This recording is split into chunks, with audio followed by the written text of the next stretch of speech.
안녕하세요. 지방에서 목욕탕을 운영하고 있는 30대 여성입니다. 목욕탕에 일을 하는 건 상상하는 것보다 몸쓸 일이 많은 것 같아요. 그래서 목욕탕을 운영한다고 하면 주변에서는 여자가 목욕탕 운영을 어떻게 하냐며 걱정을 하기도 하네요. 하지만 저는 지금 하고 있는 일에 만족을 한답니다. 깨끗하게 청소된 목욕탕에서 몸을 담그고 피로를 푸는 손님들의 모습을 보면 저까지 기분이 좋아지거든요. 그래서 코로나가 찾아온 요 몇 년간은 참 힘들었네요. 집에만 박혀 있으니 우울증이 돋는 것 같기도 했고요. 떠올려보면 남들의 직업을 하찮게 생각하는 사람들은 대부분 자기가 못나서 그런 것 같아요. 목욕탕을 운영한다는 말에 피식 비웃음을 짓던 시어머니 또한 참 몰상식하고 별 볼 일 없는 사람이었거든요.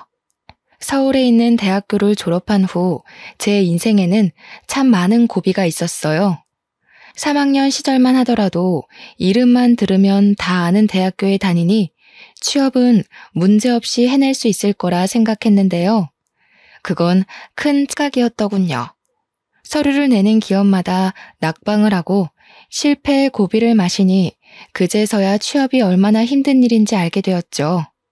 꼭 붙을 거라 예상했던 회사의 최종 면접에서 낙방을 하자 자존심은 가뭄만 밑바닥처럼 말라버렸습니다.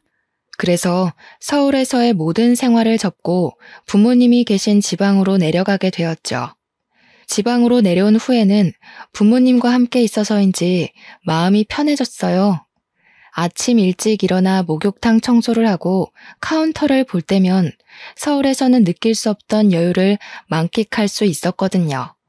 말일만 되면 부모님이 주시는 용돈을 받을 때면 부모님의 곁에서 평생 이렇게 살고 싶다는 생각까지 할 정도로 목욕탕에서 있는 일상은 참 마음에 들었습니다.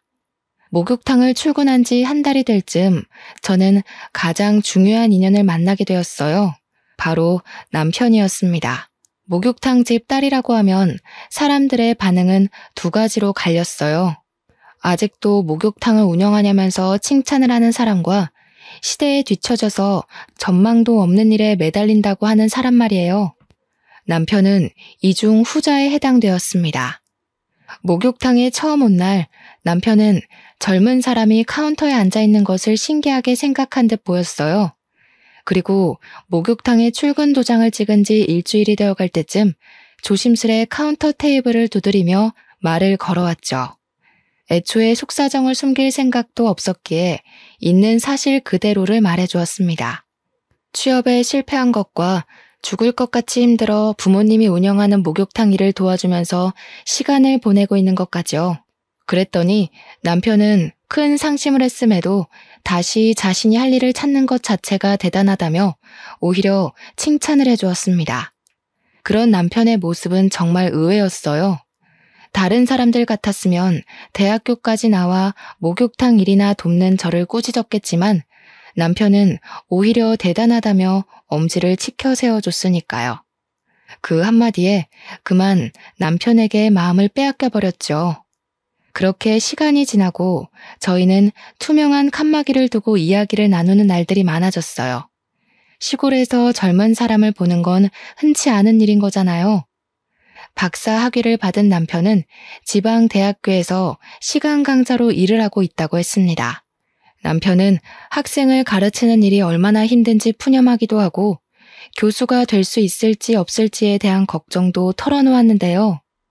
힘들었을 텐데 포기하지 않고 꾸준하게 노력하는 남편의 모습은 참 멋있게 느껴지더라고요. 그래서 만난 지 얼마 안 되었지만 마음을 열고 연애를 시작했던 것 같네요. 모아놓은 결혼 자금은커녕 변변한 취업 자리도 없는 제가 결혼을 할 수 있었던 건 오로지 남편의 노력 덕분이었어요.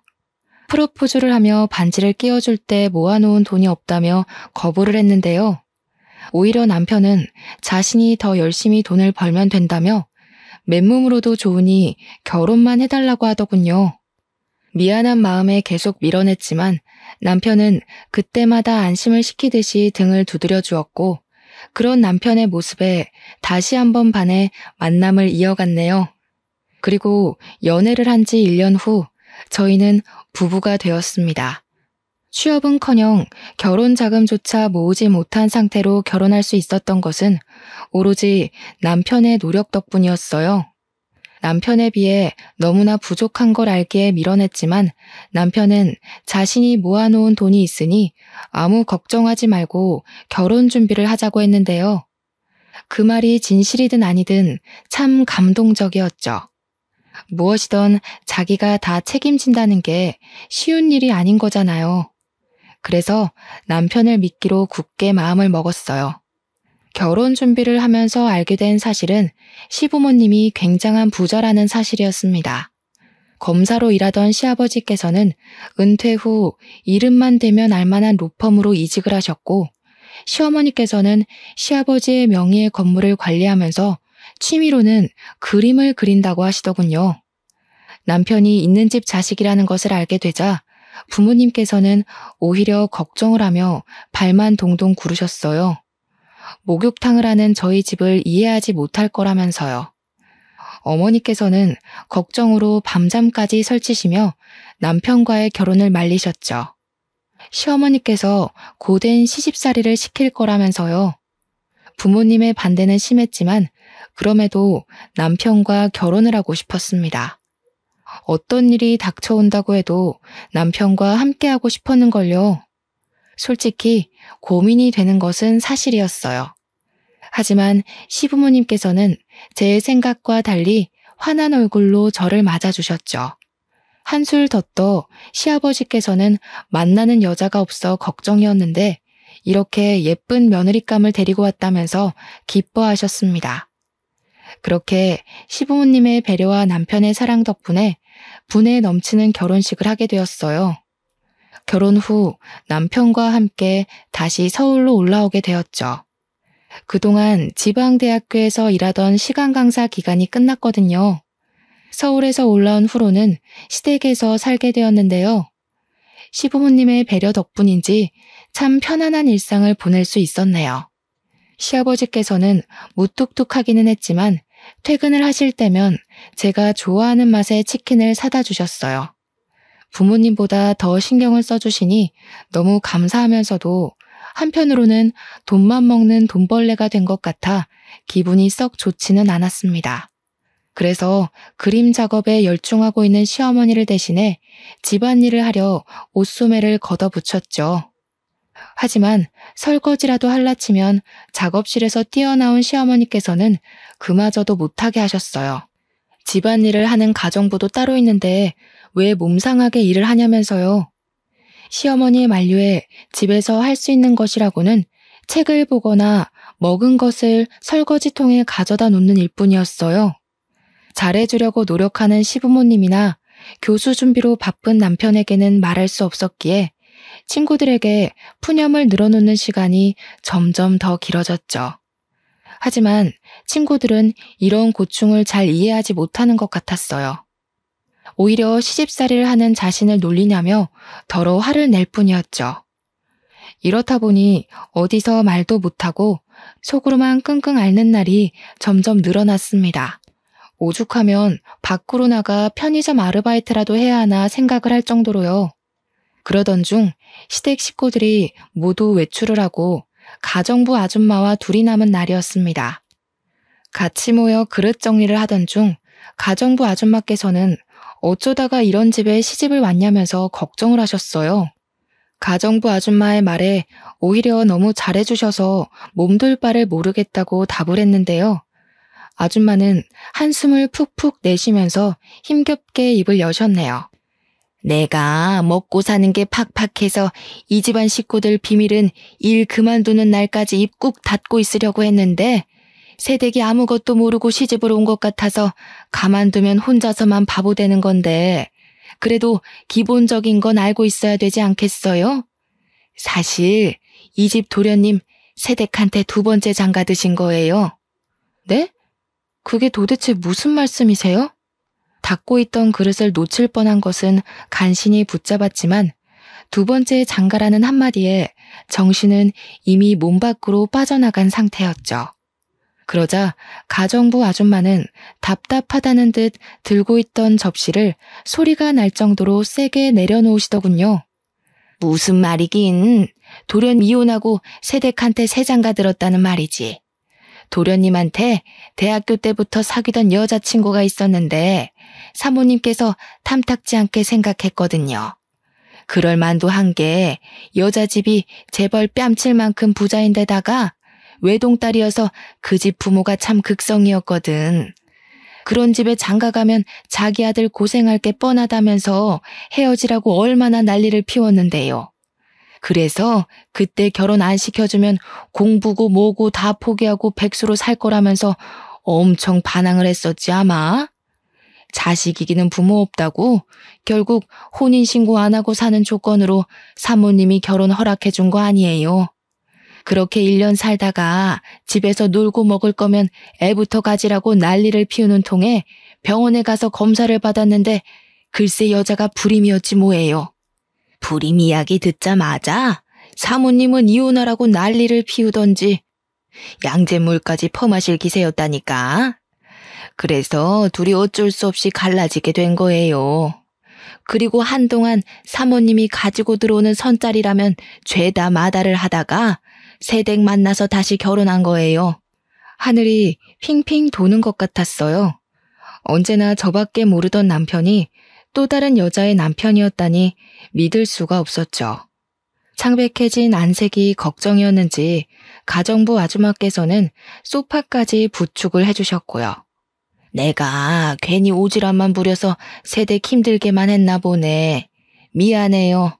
나는 그냥 혼자서만 모르는 것 같아서 알려주려고 그런 건데. 혹시 오해할까봐 말하는 거지만 나는 새댁 이혼하길 바라지 않아요. 새댁 집도 그렇게 넉넉한 형편은 아니라면서요. 그 형편에 이만한 집에 시집 오기 쉽지 않잖아. 그냥 내가 한 말은 흘려버리고 사모님 비위 좀 맞추다가 빨리 분가해버려요. 사모님 성정이 유난스럽기는 해도 두 번째로 들어온 며느리인데 그래도 잘해주려고 할 거잖아요.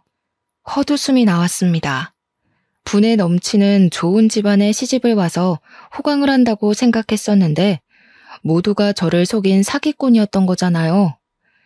시댁 식구들 모두에 대한 실망감이 컸지만 그 중에서도 가장 실망이 큰 사람은 바로 남편이었어요.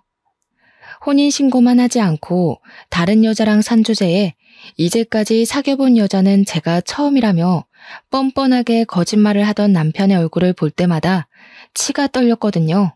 그때부터였어요. 시댁 식구들이 잘해주려고 하는 모든 노력이 가식적인 행동으로 보이게 시작한 것이 말이에요. 시어머니께서는 여전히 딸이 생겨 좋다며 백화점에 가 비싼 옷과 가방을 사주셨지만 하나도 마음에 들지 않았어요. 전처럼 환하게 웃으면서 시어머니와의 시간을 즐길 수도 없게 되었고요. 속을 모르는 시어머니께서는 안색이 안 좋아 보인다면서 보양식을 파는 집으로 손을 끌고 가셨죠. 시어머니께서는 손수 닭다리를 찢어 앞접시에 놔주셨습니다. 닭다리 살을 발라 입에 넣자 시어머니는 여태까지 상상조차 할 수 없었던 질문을 하셨죠. 예, 너는 지금까지 만난 남자가 몇 명이나 되니? 네? 만난 남자라니요? 모른 척 하기는 우리 애 제외하고 사귀었던 남자가 몇 명이었냐 이 말이지. 솔직히 말해도 괜찮아.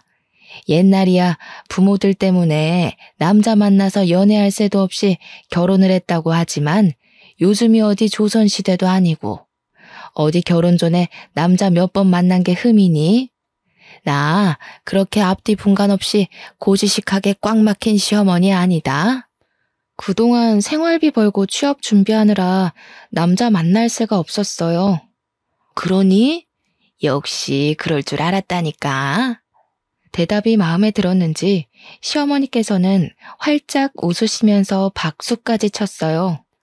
확실히 오히려 집안 형편이 못 살아야 남자 경험이 없다니까? 부잣집 여자들은 그저 흥청망청 돈 쓰면서 옆에 남자 끼고 놀기 바쁜데 우리 새아가는 그동안 허튼 짓 안 하고 착실하게 살았구나. 노력만 하면 이번 연도 안에 금방 임신이 되고도 남겠어. 아직 저희 부부조차 생각하지 않았던 2세 계획을 시어머니께서 생각하시다니 조금 껄끄럽긴 했지만 사실대로 말할 수는 없었네요. 벌써 손자, 손녀의 얼굴을 그리는 시어머니의 행복을 깨고 싶지는 않았으니까요. 그래서 그냥 앞접시에 놓인 닭다리 살만 열심히 발라먹었어요. 2달 정도의 시간이 흐른 후 시어머니는 상상보다 더 극성맞은 사람이라는 것을 알게 되었습니다.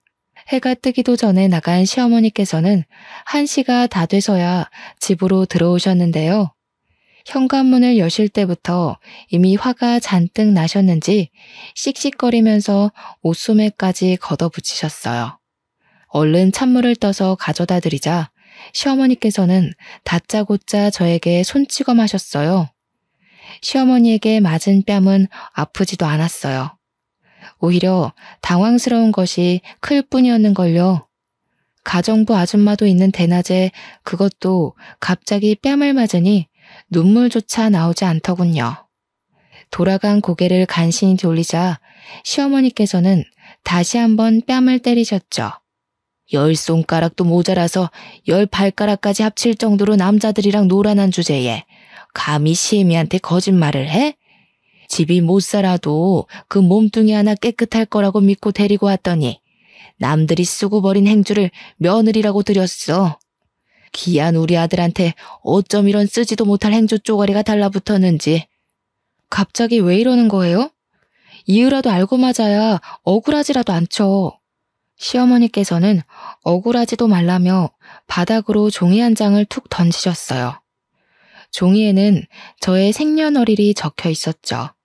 지난밤 저에게 태어난 시간을 물어본 것이 의아했었는데 시어머니께서는 몰래 무당집에 가서 점을 보고 오신 거였습니다. 당사자인 저도 모르게 말이에요. 사주가 어떻게 나왔던 사람이 제일 중요한 법이잖아요. 그런데 시어머니께서는 오직 무당의 말만 맹신하는 것 같았어요. 억울함을 하소연했지만 그럴 때마다 시어머니께서는 듣기도 싫다며 귀를 막아버리셨죠. 이럴 줄 알았으면 결혼시키기 전에 미리 점집에라도 다녀오는 거였는데 내가 너무 급했어. 이 화상을 앞으로 어떻게 데리고 살아? 아이고, 우리 아들 인생을 어쩌면 좋으나. 그렇게 당하고도 내가 정신을 못 차리고 너무 서둘러 버렸어. 그래, 아무리 구멍난 행주라도 이미 우리 집에 왔으니 어찌됐던 기회는 주마. 올해 안에 아들을 낳아. 그러면 없던 일로 하고 예전처럼 착한 시어머니 노릇하면서 살아주마. 대신 애를 못 낳으면 당장 짐 싸서 친정 목욕탕 청소할 준비나 하고. 한 번만 제 말을 믿어달라고 했지만 시어머니는 이미 제가 여러 남자를 만나 방탕하게 놀았다고 생각하는 모양이었어요.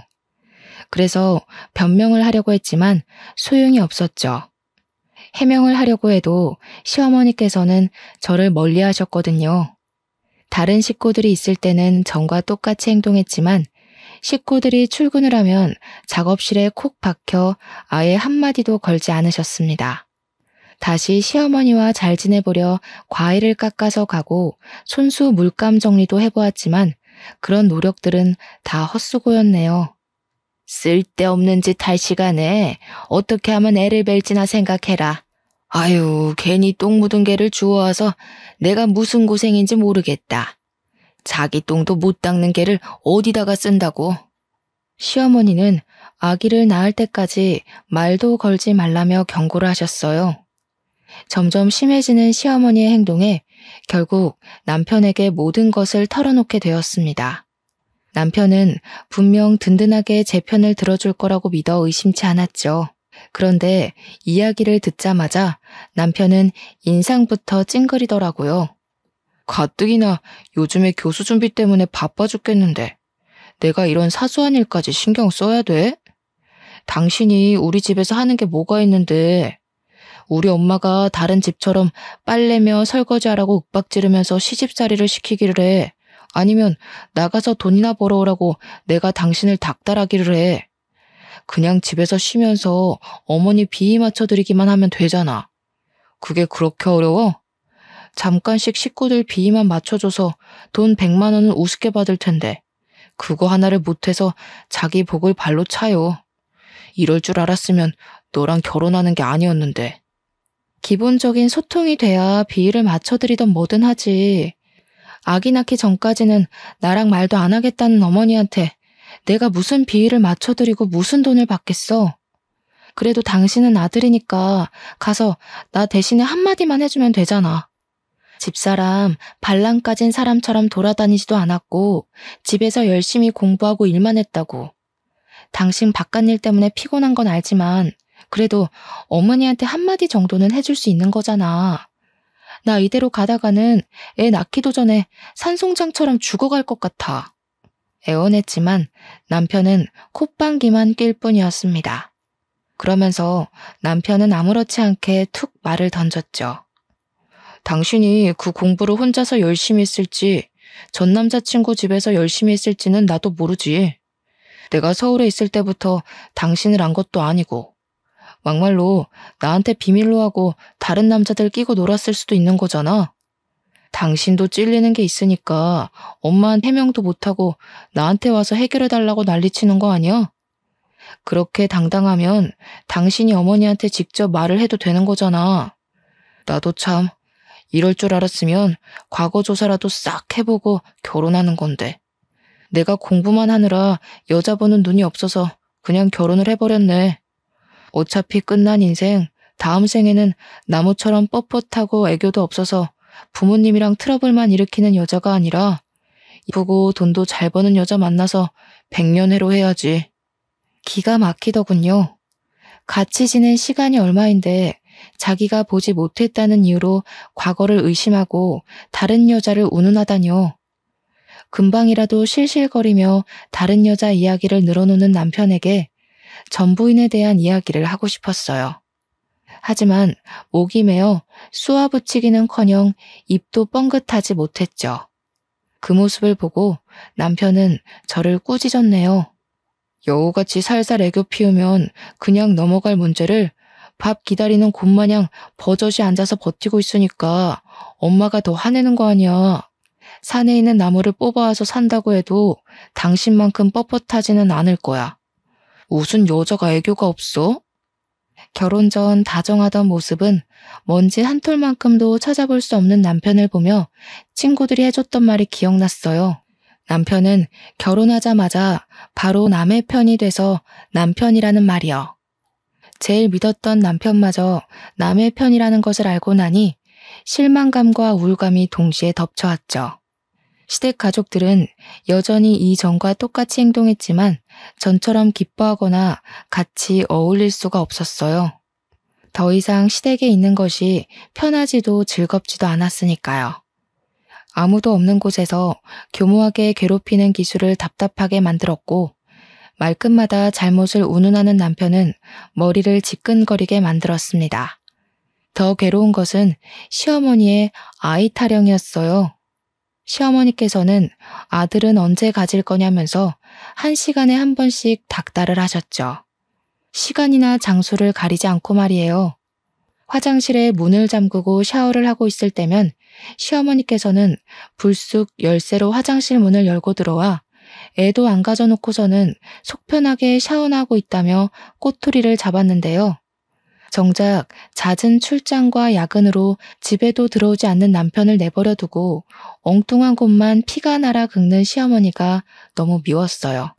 임신하는 것이 혼자 노력해서 되는 일이었다면 혼자서 어떻게든 해보겠지만 임신이라는 것이 손뼉을 마주쳐야 하는 거잖아요. 처음에는 남편의 교수 준비로 인해 시간이 없다고 해명을 했지만 그럴 때마다 귀를 닫고 잊지도 않은 과거를 운운하며 모든 책임을 떠넘기는 시어머니의 모습에 해명하는 것 또한 포기하고 말았네요. 목이 터져라 말을 해줘도 시어머니께서는 귀가 들리지 않는 사람처럼 그저 자기 할 말만 하기 바쁠 게 뻔했으니까요. 시어머니를 걸고 넘어지면 분명 남편이 화를 낼 것이 뻔했지만 그래도 이번만큼은 그냥 있을 수가 없었습니다. 개인 생활까지 침해하면서까지 애를 낳으라고 닥달하는 시어머니를 무슨 수로 혼자 막을 수 있겠어요. 그래서 12시가 넘어서야 집에 들어온 남편을 화장대에 앉히고 이야기를 했죠. 아이를 갖자고요. 당신, 그 머리 말이야. 왜 달고 다니는 거야? 사람이면 최소한 생각을 하고 다녀야지. 지금 교수 임용이 얼마 남지도 않았는데 다짜고짜 애부터 갖자고 하면 그건 생각 없는 거를 떠나서 아예 뇌가 없는 거 아닌가? 자꾸 시간이 남아 돌아서 헛소리나 하나 본데 그렇게 할 게 없으면 아주머니 도와서 집안일이라도 좀 해. 집에서 놀고 먹게 해줬더니 남편 말은 밟아서 꿈틀거리는 지렁이만큼도 생각 안 하는 것 같은데 그럴 거면 집에서 농땡이 부리지 말고 나가서 편의점 아르바이트를 하던 고깃집 불판을 갈던 해. 바쁜 사람 짜증나게 신경 긁지 말고. 서러워지더군요. 아무 생각 없이 아이를 갖자는 것도 아니고 시어머니의 등살 때문에 어쩔 수 없이 아이를 갖자고 한 건데 남편은 그것마저 못마땅하게 생각하는 듯 했어요. 이리저리 무시를 당하자 이럴 거면 차라리 결혼을 하지 말고 작은 회사로라도 취업을 할 거라면서 후회를 했죠. 일은 아무리 힘들어도 끝이 있는 법인데 남편에게 받는 무시나 시어머니에게 받는 스트레스는 억지로 인연을 잘라내기 전까지는 계속해서 이어지는 거니까요.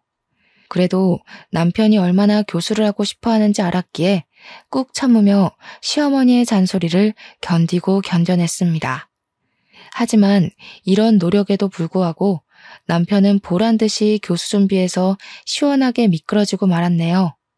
교수 자리에서 완전히 떨어진 후 남편은 엄청난 상심을 한 것 같았어요.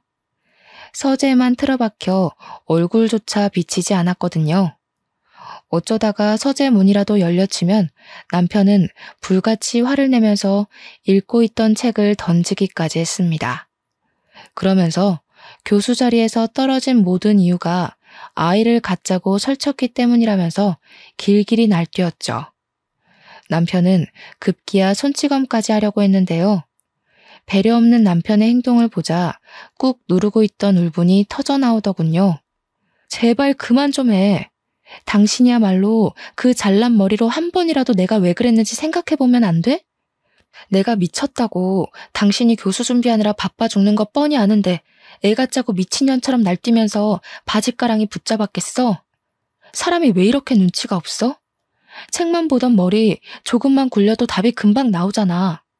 출퇴근하는 이모님도 내가 어머님한테 애 못 낳는다고 구박받는 거 알더라. 근데 살 부대끼면서 사는 당신은 도대체 왜 몰라? 아예 나한테 관심이 없어서 그런 거 아니야? 이럴 거면 차라리 혼자 책이나 보면서 조용히 살지. 왜 애꿎은 나를 당신 집안에 끌어들여서 잘 살고 있는 인생을 멋대로 망치냐고. 울고 불며 말을 하자 남편은 그제서야 이상한 낌새를 눈치챈 듯 싶었습니다.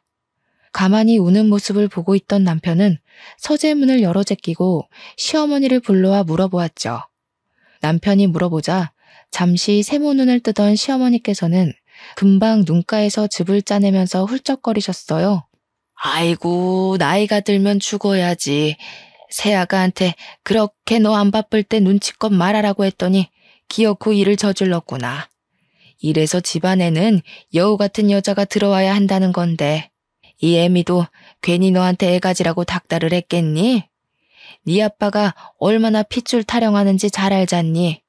손주가 없으면 네 앞으로 점 찍어놓은 건물 사회 환원해버리겠다고 하는데 어쩔 수 있니?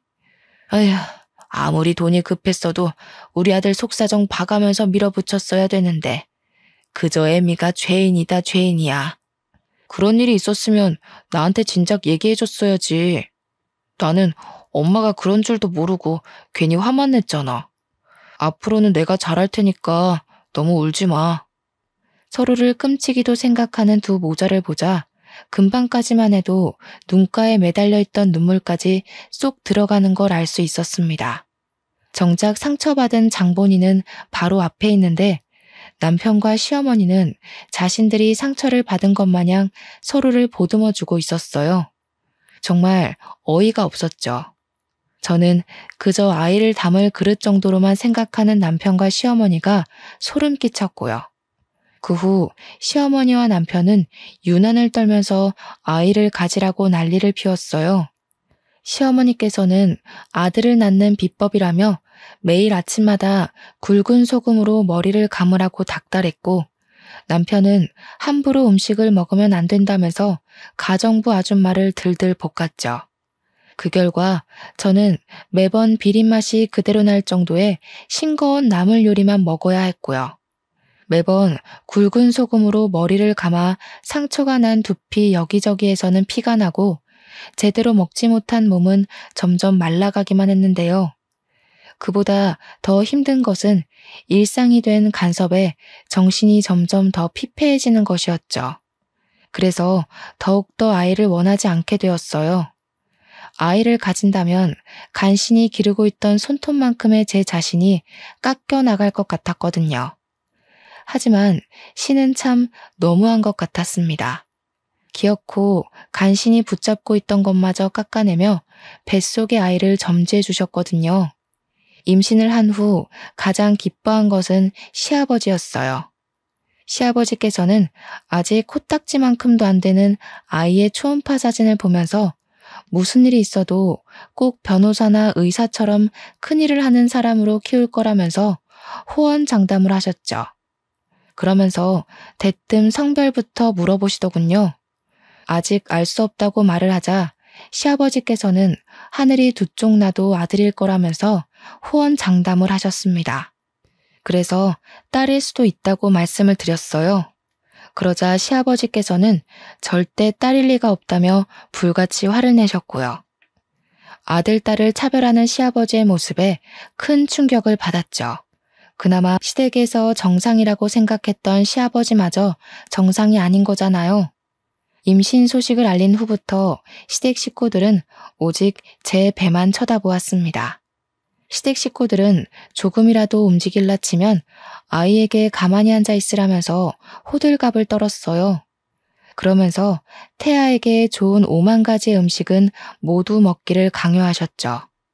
그 중에서도 제일 먹기 힘들었던 것은 장어즙이었어요.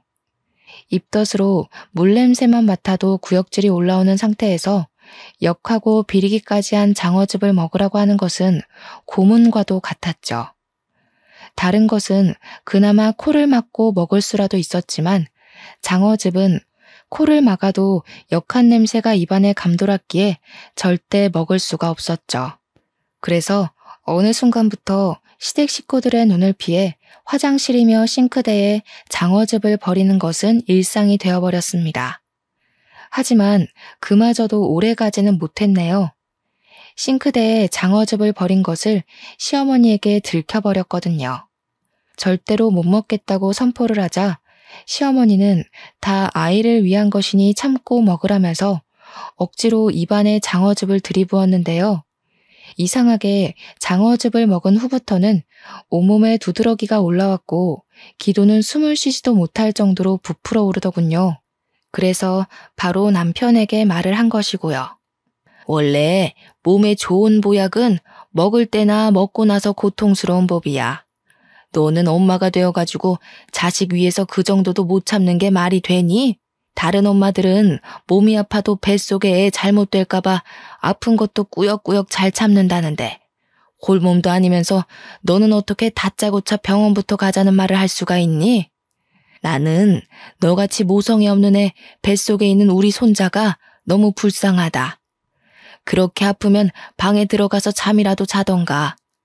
병원에 데려가 달라는 한마디만 했을 뿐인데 시어머니께서는 10마디도 넘는 꾸중을 늘어놓으셨어요. 참 마음이 씁쓸했습니다. 엄마라는 이유로 몸이 아픈 것도 말하지 않고 꾹꾹 참아야 하다니 너무 불공평하잖아요. 정작 애아빠 남편은 임신 전이나 임신 후나 똑같이 병원에 가고 똑같이 먹고 자는걸요. 시어머니는 계속 방에 들어가서 자라고 했지만 그럴 수 없었어요. 기도가 막혀서 숨을 쉴 수가 없었거든요. 그 자리에 쓰러지자 그제야 상황 파악이 된 시댁 식구들은 119를 불렀습니다. 저는 숨이 꼴딱꼴딱 넘어가기 직전 병원으로 갈 수 있었고요. 의사는 알레르기 반응이 심하게 와 조금만 늦었어도 목숨이 위험할 뻔했다고 말을 했어요. 그러자 시아버지와 시어머니는 당연하게도 뱃속 아기의 상태를 먼저 물으셨죠. 물론 뱃속의 아이는 아무런 지장이 없었지만 그래도 너무 서러웠네요. 아무리 며느리가 남의 집 식구라고 해도 목숨이 간당간당한 상황에서도 뱃속 손주 걱정만 하다뇨. 시어머니는 응급실 소동이 있은 후에도 계속해서 장어즙을 권했습니다. 뱃속 아기를 위해서는 조금만 더 참으라면서요. 그래서 처음으로 시어머니에게 언성을 높이며 못 먹겠다고 말을 했죠. 어디 버르장머리 없이 시애미한테 대들어. 임신했다고 떠받들어주니 네가 아주 시부모 머리 꼭대기에 올라가려고 하는구나. 그런데 갑자기 가만히 있던 시아버지가 버럭 화를 내시더군요. 당황스러웠습니다. 정작 잘못은 시어머니가 먼저 했는데 며느리라는 이유로 이렇게 시댁 식구들의 화풀이 도구가 되다니요. 처음에는 당황스러웠지만 남편의 말을 듣고 나니 시아버지께서 왜 그렇게 시어머니에게 쩔쩔매시는지 알겠더라고요. 시아버지께서도 처음에는 부자가 아닌 평범한 집안의 아들이었다고 했습니다. 오히려 부모님이 일찍 돌아가셔서 부자는커녕 어려운 형편 속에서 공부를 하고 학교를 다녔죠. 그러던 중 시아버지의 부동산 투자로 성공을 하고 그때부터 집안에 돈이 들어왔다고 해요. 시아버지께서도 형 옆에서 도움을 많이 받았고요. 그러다 시아버지의 형은 말년에 뇌졸중으로 쓰러지시고 아예 거동을 못하셨는데요. 아내 되는 분은 병간호를 하기 싫다면서 아픈 남편을 버리고 야반 도주를 했죠. 그때 시어머니께서는 도망간 아내분을 대신해 지극정성으로 시아버지의 형을 간호한 것이었습니다. 그 모습에 감동한 시아버지께서도 돌아가시기 직전 모든 재산을 증여해 주신 거고요. 자식이 없었기에 가능한 일이었습니다. 시아버지께서는 이 집에서 붙어 살고 싶으면 시어머니가 하는 모든 말에 복종하면서 살라고 했어요. 그 말을 듣는데 참 원통하더군요. 그때 깨달았죠. 아무리 노력해도 저는 아이를 낳아주는 객식구일 뿐 진짜 가족은 되지 못하겠구나 하고요. 그래서 착한 며느리를 그만두기로 결심했습니다. 어차피 아무리 잘해보려 노력해도 돌아오는 것은 아무것도 없으니까요. 휴식이 필요하다는 이유로 친정에 가겠다고 선포를 했는데요. 처음에는 개거품을 물면서 반대하던 시아버지와 시어머니도 뱃속의 아이가 딸이라는 말을 하자 언제 난리를 피웠냐는 듯 흔쾌히 다녀오라고 말을 하더군요. 친정에 간 후로는 처녀 때와 똑같은 일상을 보냈어요. 아침 일찍 일어나 부모님의 일손을 도운 후 목욕탕 카운터에서 계산을 하고 수건과 번호키를 나눠주었죠. 시댁에 있을 때와는 비교할 수 없을 정도로 몸을 움직이는 일들이 많았지만 정신만은 그 어느 때와 비교할 수 없을 정도로 편안했습니다. 그러던 중 언제부턴가 노숙자 한 명이 목욕탕 앞을 서성거리며 왔다 갔다 거렸어요. 처음에는 그냥 넘어갔지만 일주일 넘도록 목욕탕 앞에서 기웃거리다 보니 호기심이 들었죠. 그래서 왜 목욕탕 앞을 서성거리냐고 물어본 것이고요. 목욕을 하고는 싶지만 3,000원밖에 없어서 목욕탕 앞을 서성거리기만 한다고 대답을 했습니다. 모든 노숙자에게 다 그런 것은 아니었지만 유난히도 그 사람은 딱한 생각이 들더군요. 그래서 부모님에게 사정을 말하고 목욕을 할 수 있도록 도와주었죠. 샤워를 하고 나오니 노숙자의 얼굴은 부잣집 사모님처럼 기품이 넘쳤어요. 밖에서 떠들이 생활을 한 이유를 물어보자 노숙자의 눈가는 이미 촉촉해져 있었네요. 나도 처음부터 노숙자처럼 떠돌이 생활을 한 건 아니에요. 나도 결혼해서 평범하게 살고 있었어요. 근데 어느 날 남편이 미국 여행을 보내줘서 갔다 와 보니 이미 가족들은 이사를 간 직후더라고요. 너무 당황스러워서 연락을 해보려고 했는데 이미 연락처는 다 바꾼 상태였죠. 친정 식구들이 있었으면 수소문해서라도 남편을 찾아내서 위자료라도 받아냈을 텐데 친정 식구들도 없고 친구들도 없어서 지금까지 그냥 도망간 남편 원망만 하면서 이러고 살고 있네요. 노숙자의 사정은 참 딱했습니다. 부모님도 저랑 같은 생각이었고요. 그래서 노숙자에게 목욕탕 끝쪽에 있는 쪽방에서 지낼 수 있게 한 후 목욕탕 일손을 도와주는 대가로 월급을 드렸죠. 노숙자는 오갈 데 없는 자신을 먹여주고 재워주는 것만으로도 감사한데 이렇게 월급까지 주니 감사해서 몸둘 바를 모르겠다고 했어요. 노숙자는 저희 식구들을 은인이라고 생각했지만 그렇지만도 않았어요.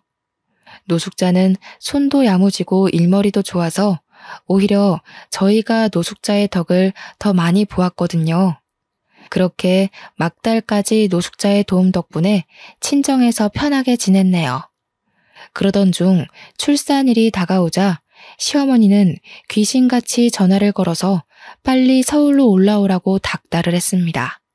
친정에 더 있고 싶은 마음이 굴뚝 같았지만 제대로 된 산부인과도 없는 곳에서 아이를 낳을 수는 없었기에 서울로 올라갈 수밖에 없었어요. 다음 날 버스표를 예매하려고 하는데 웬일로 남편이 목욕탕 앞에 와 있더군요. 하지만 기뻐할 새도 없이 남편은 또 혀를 함부로 놀렸죠. 남편은 돈 버느라고 밖에 나가서 개고생을 하는데 임신한 당신은 친정으로 홀랑 가서 양껏 먹고 늘어지게 자고 아주 편했겠어? 얼굴에 살 올라온 것 봐. 세상 여자들이 전부 임신했다고 당신처럼 퍼져서 뒤룩뒤룩 살찌는 건 아닐 텐데. 나랑 같이 맞벌이 할 거 아니면 당신도 애 키우면서 틈틈이 운동도 하고 집안일도 좀 하고 그래. 그동안 나는 우리 식구들 때문에 잘 먹고 잘 놀았잖아. 이제는 정신 차리고 일할 때도 됐지. 당신 애 낳고 나면 가정부도 그만 나오라고 할 거니까 그런 줄 알고 미리 집에 가서 집안일 어떻게 할지 가정부 아줌마한테 보고 배워. 너무 어이가 없어서 웃음이 나올 정도였습니다. 그동안 시댁 식구들 때문에 힘들어 우울증까지 온 사람한테 편하게 지냈다뇨. 예전에는 어차피 이해하지도 못하는 남편에게 말해봤자 입만 아프다고 생각했었지만 그럴수록 힘들어지는 건 저뿐이라는 걸 알았어요. 그래서 지금까지 시댁에서 지내면서 불편하고 힘들었던 것들을 다 쏟아내었죠. 그 머리로 도대체 어떻게 공부를 했나 몰라. 내가 시댁에서 지내면서 얼마나 초췌해져 가는지 제일 가까이 본 사람 입에서 그동안 편하게 지냈다는 이야기가 나와. 임신 전에는 사이비 종교에 미쳐서 만나지도 않은 남자 만났다고 추궁하면서 사람 피 마를 정도로 괴롭혀놓고 임신하고 난 후에는 알레르기 때문에 먹지도 못하는 장어즙을 뱃속에 있는 애 생각해서 퍼마시라고 강요하는 시모가 눈 떠서 감을 때까지 괴롭히는데 당신 같으면 편하게 지낼 수 있겠어? 매번 낙방하는 교수 자리에 목매지 말고 집안 돌아가는 꼴이나 살펴. 최소한 남편이면 아무리 자기 부모가 중요해도 귓구멍이라도 열고 아내 말 정도는 들어줬어야지. 당신만 내 편이었어도 나 이 정도로 막 나가지는 않았을 거야. 나한테 한 가지 아쉬운 게 있다면 그건 당신도 똑같이 귓구멍 막힌 사람들이랑 살 기회가 없다는 거야. 참나. 목욕탕에서 물이나 퍼나를 뻔한 인생 부잣집 사모님으로 만들어줬더니 별소리를 다 하네.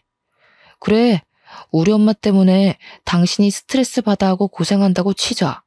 근데 아무것도 없는 당신이랑 결혼해줬으면 이 정도는 당연히 받아들여야 되는 거 아니야? 막말로 장인어른이랑 장모님이 잘 살아서 우리 집이랑 급이 맞는 것도 아니고 그렇다고 당신 능력이 뛰어난 것도 아니잖아. 남편 덕에 서울에 50평도 넘는 아파트에서 생활비 받아가면서 사는 거면 이 정도는 당연히 참아야지. 낮에는 사람 면전에 대고 아무렇지도 않게 흉보는 시어머니 막말 참고 밤만 되면 인상 찡그리고 들어와서 살에 걸린 것도 내 탓하는 남편 성질 받아내면서 3년 넘게 살았어. 근데도 내가 더 참아야 할 게 있어? 나 어머니랑 당신 얼굴만 봐도 구역질이 나서 시댁에 있는 동안 밥 한 술도 마음대로 못 먹으면서 살았어. 잘난 당신이랑 어머니 비위 맞추느라.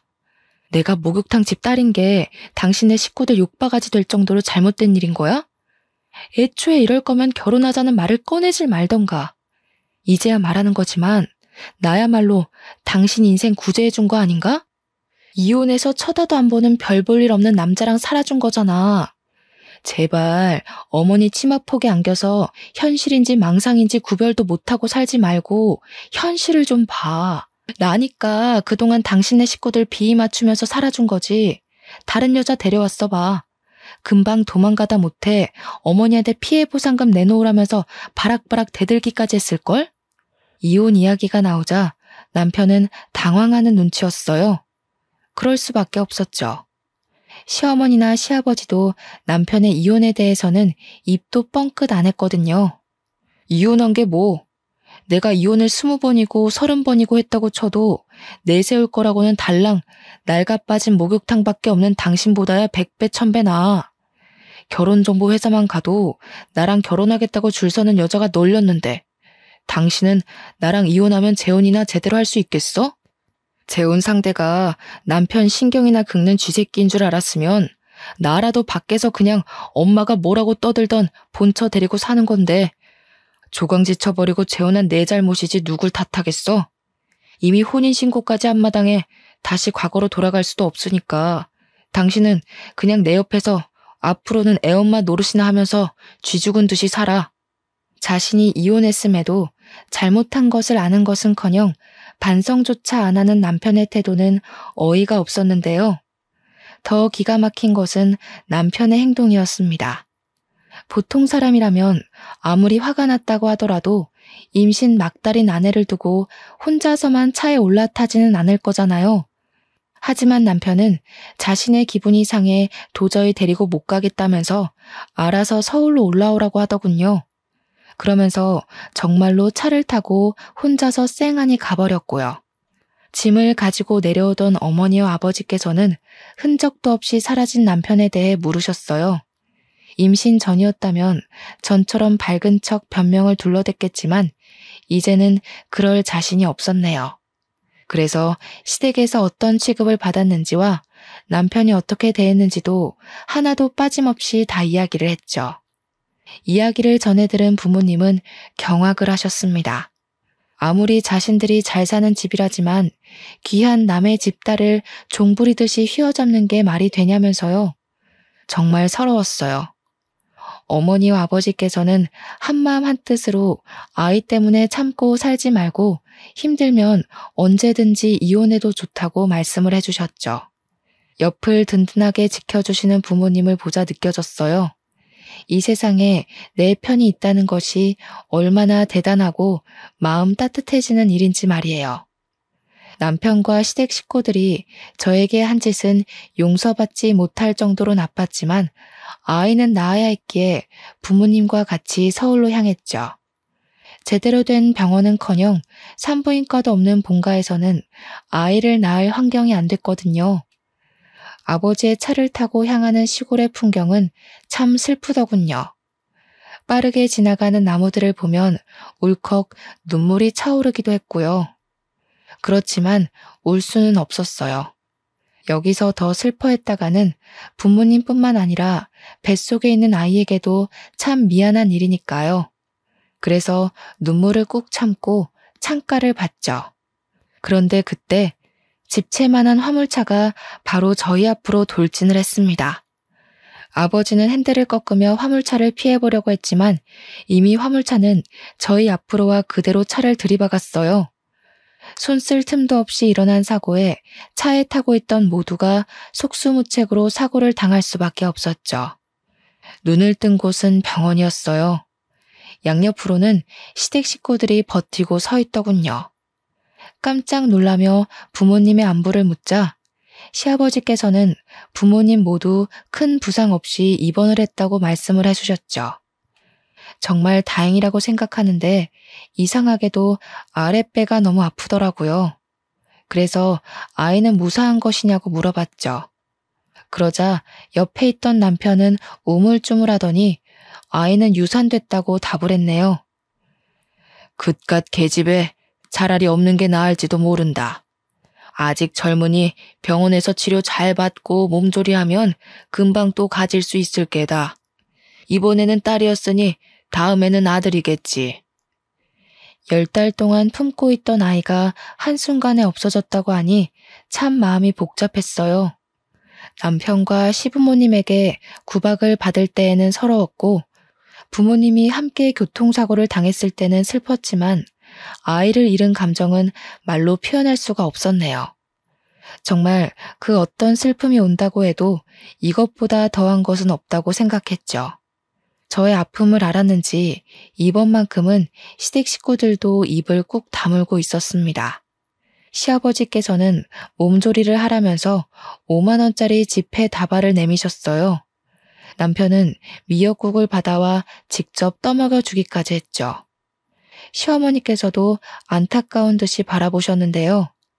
시아버지와 남편이 일 때문에 자리를 비우자 금세 본색을 드러내셨네요. 병실문이 닫히자 시어머니는 미역국을 그대로 들어 머리에 엎어버리셨습니다. 그리고는 마음을 도려내는 말도 서슴지 않고 내뱉으셨죠. 그 애가 얼마짜리인데 칠칠치 못하게 간수 하나 제대로 못해서 흘리고 다니는 거야. 딸이어도 처대라고 우겨서 강남의 아파트 한 채는 받아낼 수 있었을 텐데. 누가 목욕탕집 딸 아니랄까봐. 아주 아이까지 말끔하게 씻겨나가게 했구나. 이제 보니 우리 아들이 교수 자리에서 미끄러진 것도 다 니년 탓이었어. 너 솔직히 말해보거라. 핑계로 친정 내려간 것도 네 부모랑 같이 우리 아들 앞길에 비누칠해서 미끄러지게 하려고 그런 거지?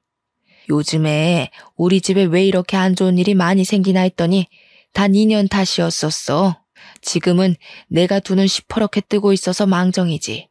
나중에 내가 없으면 얼씨구나 좋다구나 하고 우리 집 재산이며 우리 집 명성이며 씻겨 내려갈 텐데. 너 같은 화상을 계속 우리 집 식구로 들 수는 없지. 긴 말 필요 없다. 이혼 절차 그런 거 다 필요 없이 그냥 짐만 싸서 나가. 어머니, 아들이 능력 없이 떨어진 걸 왜 제 탓을 하세요? 저 어머니가 목욕탕집 딸내미라는 거 걸고 넘어질 때마다 너무 어이가 없었어요.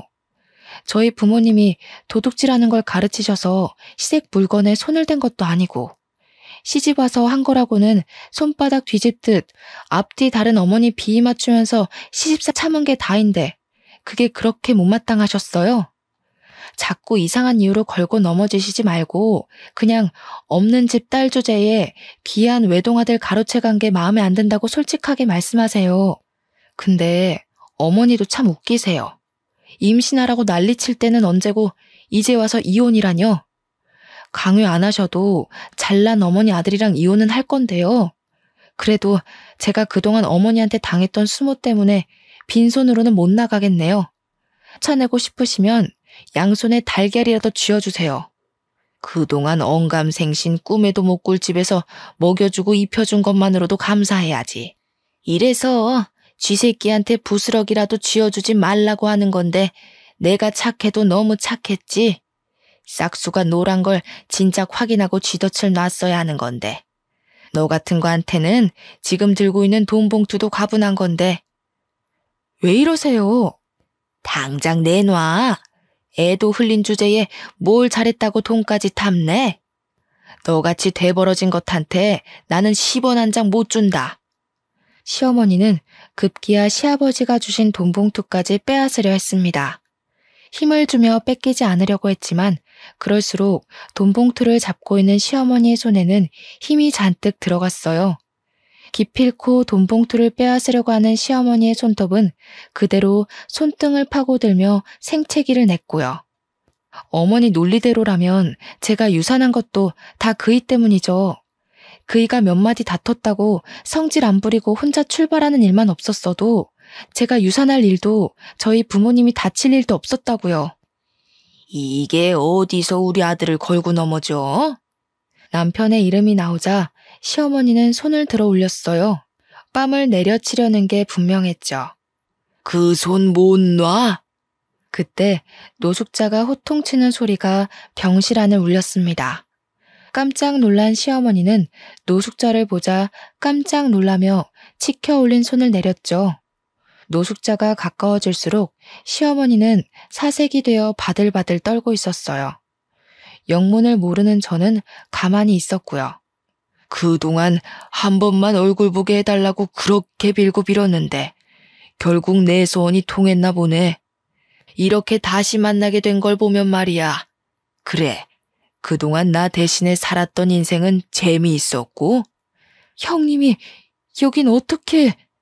남에게 고개 숙이는 것을 제일 싫어하던 시어머니는 바닥에 붙어있다시피 엎드려 노숙자에게 고개를 조아렸어요. 그런 시어머니를 내려보던 노숙자는 검은 봉지에 있던 죽을 꺼냈고요. 포장을 뜯은 노숙자는 김이 나는 죽을 그대로 시어머니의 머리 위에 부어버렸죠. 나는 누구랑 달리 인정이 넘쳐서 말이야. 마지막 가는 길인데 귀한 보양식 정도는 머리에 엎어줄 수도 있지. 앞으로는 길바닥에서 나 앉을지도 모르는데 충분히 영양 보충해야지. 형님 정말 왜 이러세요? 시어머니가 머리에 묻은 죽을 털어내자 노숙자는 곧장 시어머니의 뺨을 쳤는데요. 거기서 끝나지 않고 병실이 떠나가라 소리를 지르더군요. 이 몹쓸년! 노숙자가 시어머니를 거세게 몰아세우자 시모는 눈물을 뚝뚝 흘리며 무릎을 꿇었는데요. 시어머니가 노숙자를 부르는 모습이 참 가관이더군요. 형님이 머리 깎고 절에 들어가라면 들어가고 눈에 띄지 말라고 하면 집에 박혀서 쥐 죽은 듯이 살게요. 그러니까 이제 그만 화 푸시고 용서하세요. 지나간 과거 탓해봐야 뭐하겠어요. 다 용서하고 잘 사는 게 중요한 거잖아요. 노숙자는 자신의 인생을 내놓으라면서 시어머니의 멱살을 잡았어요. 그리고 그동안 시어머니가 꼭꼭 숨겨뒀던 진실이 밝혀졌네요. 노숙자는 시아버지가 그렇게 욕하던 형수였던 것이었죠. 시아버지는 형의 병수발을 들기 싫어하던 형수가 도망갔다고 알고 있었는데요. 사실은 그게 아니더군요. 형이 죽으면 모든 재산이 노숙자에 갈 것을 염려한 시어머니가 미국으로 여행을 보내준다며 거짓말을 한 후 노숙자를 내쫓고 자기가 그 자리를 차지했던 것이었어요. 노숙자는 당장 모든 사실을 시아버지에게 알릴 거라면서 시어머니의 핸드폰을 빼앗으려고 했어요. 시어머니는 차라리 자기를 죽이라면서 절대로 핸드폰을 빼앗기지 않으려고 했고요. 상황이 여의치 않아지자 노숙자는 당장 시아버지에게 전화하라고 말했습니다. 시어머니는 앞으로는 며느리 대접을 잘해줄 테니 절대 전화하지 말라며 어떻게 해서든 시아버지와 노숙자가 만나는 것을 방해하려고 했죠. 하지만 제가 시어머니의 말을 들을 이유는 없었어요. 그래서 바로 시아버지에게 전화를 걸었죠. 한 사람의 인생을 송두리째 빼앗은 시어머니를, 더더군다나 그동안 못된 짓만 일삼아온 시어머니를 감싸줄 이유는 없는 거니까요. 형수가 나타났다는 말에 시아버지는 모든 일을 뒤로하고 다시 병원으로 달려오셨습니다. 그리고 지금까지 모든 일을 전해 듣고서는 오열을 하셨네요. 형님이 죽을 때까지 형수님을 얼마나 보고 싶어하고 원망했는지 제일 잘 알던 사람이 어떻게 이런 끔찍한 짓을 저질러? 아무리 사람이 돈에 눈이 멀어도 그렇지 천륜도 저버린 당신이 사람이야? 당신이 이렇게 끔찍한 짓을 벌인 줄도 모르고 반평생 동안 형수 욕만 했으니 내가 너무 창피해서 지금 형수 얼굴을 볼 수가 없어. 그 후 시아버지는 그동안의 일을 속죄한다면서 노숙자에게 자신의 재산 중 절반을 뚝 잘라 넘겨주었어요. 남은 재산은 자신이 죽은 뒤 사회에 모두 환원한다고 하셨고요. 시아버지의 결정에 시어머니와 남편은 쌍수를 들며 반대를 했지만 시아버지의 뜻을 굽히지는 않으셨답니다. 시아버지께서는 가족의 인생을 빼앗은 죄인은 돈을 가질 자격이 없다면서 못을 박으셨거든요. 결국 본전도 못 찾은 시어머니는 자리에 드러누웠고 시아버지의 재산만을 누리며 그동안 교수 준비도 게을리하던 남편은 한 입시학원의 국어 강사로 취업을 했네요. 일을 다니게 되자 남편은 먼저 사과를 해오더군요. 그동안 자신이 시어머니의 치마폭에 쌓여 아픔을 헤아리지 못했다면서요. 이번 일을 계기로 남편은 정말 자신이 무엇을 잘못했고 어떤 것을 바로잡아야 하는지 알게 된 것 같았지만 지금은 잠시 본가에 내려와 목욕탕 일을 도와드리고 있어요. 아직은 남편을 용서할 마음이 없거든요. 노숙자는 유산을 상속받은 후에도 계속 저희 부모님과 가깝게 지내면서 목욕탕 일을 도와주고 있는데요. 저희 가족들에게 보답을 하고 싶다면서 지방의 아파트를 한 채씩 사주었네요. 이런 걸 보면 신은 참 불공평한 것 같으면서도 공평한 것 같습니다. 권선징악에 대한 것이라면 더더욱요. 여러분께서는 저처럼 악한 사람을 만나지 않고 언제나 선한 사람만 만나며 평탄한 인생을 살길 바랄게요. 혹시라도 이미 악한 사람을 만나 마음고생을 하고 있다면 너무 걱정하지는 마시고요. 죄를 살아서 받을지 죽어서 받을지는 모르지만 다른 사람을 괴롭힌 악한 이들은 언제나 심판을 받게 되어 있거든요. 긴 사연 들어주신 여러분, 감사합니다.